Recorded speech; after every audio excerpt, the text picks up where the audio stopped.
Dave with Taboo Customs.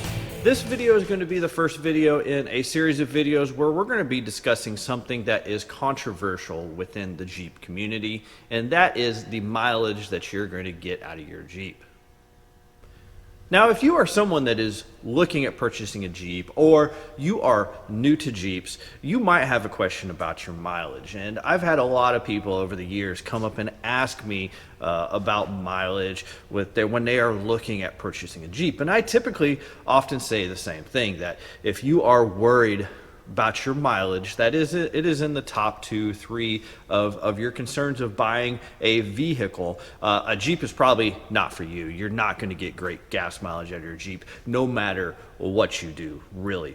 However, what we are going to try to accomplish in this series here is we are going to try to take a look at what performance upgrades can we make to our Jeep and what expectations that you might have as far as how that is handled for your mileage, because it is one of those things that you do have to consider when you are making certain upgrades or things that might hurt your mileage or improve your mileage. You know, we don't know exactly what kind of effect those might have. You know, perhaps in some of these upgrades they'll be able to pay for themselves. So that might help you to push you to do that upgrade sooner than later. However, some of the upgrades we might make, like we know, obviously going from a smaller tire to a larger tire is going to affect your mileage. Those are the things that we are going to hopefully aim to try to understand during this video series. So what we've been doing is we've got our 98 TJ behind us, and we'll take a closer look at that here in a moment. We've been working on this 98 TJ for the last year or so. We bought it as a bit of a basket case. We've rebuilt it, and over the last couple of months, we've been driving it to my currently full-time job that I work 4 days a week. So I've been driving it pretty much every day during the week, and putting about 70 miles on it a day, and it's always been fairly consistent. So what I've been doing is I've been setting up a spreadsheet where I've been tracking all of this mileage over that time, and my goal is to basically just use this Jeep here just to drive back and forth to work. And mostly we're not going to wheel it. We're not going to do other crazy things. We're not going to go on long trips with it. We're going to keep it consistent so that hopefully we will be able to see what kind of effects these changes will have with this Jeep. So let's talk a little bit more about what we've been seeing while we've been driving this Jeep. All right, taking a quick look at the Jeep before we move on to talking about the numbers in a little bit more detail. The Jeep does have a 4.0. Now this short block 4.0 actually came out of the 2000 TJ, since the original 98 TJ had a thrown rod, but we just basically use a short block out of it. Runs great, so no issues there. Really, we tried to keep most of the Jeep stock so far, partially to kind of prep for this. So stock intake, stock exhaust, stock most everything associated with the engine as far as that goes.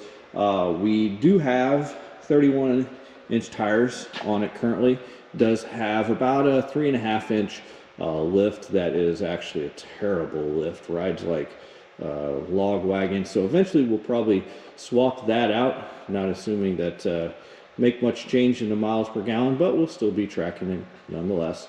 It does have a cheap Chinese front bumper on it, so a little bit of added weight on there. At the back, we do not have a spare tire. We don't have any kind of tire carrier or bumper back there, so eventually we'll probably be adding that. It is running a hardtop, so as we get into the summer months, perhaps we'll see what some changes that we see between running a hard top and not running any top, and kind of figure out where we go from there.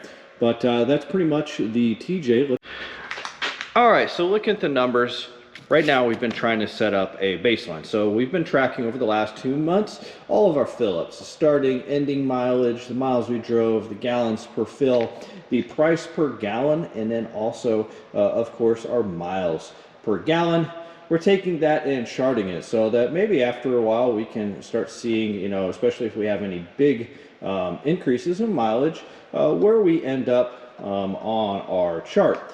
Now, in addition to this, every time we make a change, we will basically take a snapshot in time of, what was our max mileage, what was our min mileage, what was our average miles per gallon of our last period, and be able to compare that against the baseline.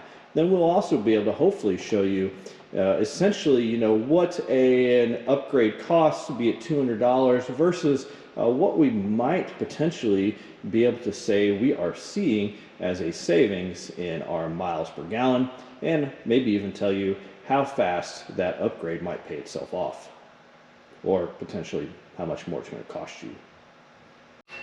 So as for the next steps, right now we are planning a list of different upgrades. If you have anything that you would like to see, you can drop a comment on this video and we can look at adding it to that list. Right now, some of the things we are looking at is going to be obviously, injectors and intake, different exhaust.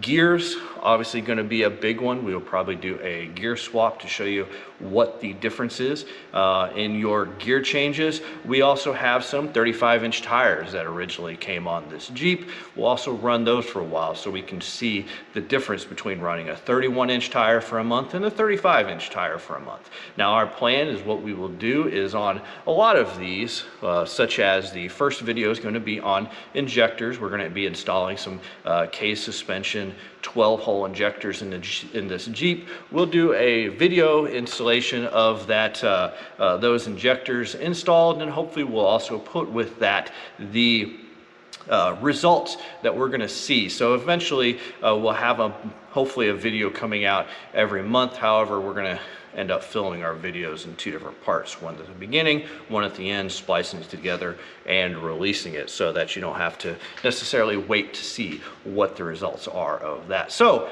obviously, if you have any suggestions as far as things you might like to see, like I said, please drop a comment here. As always, if you have any comments or questions, you can comment here on our video, or you can email us at Dave@TabooCustoms, or visit our website taboocustoms.com, where you can find all sorts of rust repair kits, skid plates, and different items and accessories for your Jeeps. So thank you, and as always, a like or subscribe is greatly appreciated and helps out small businesses.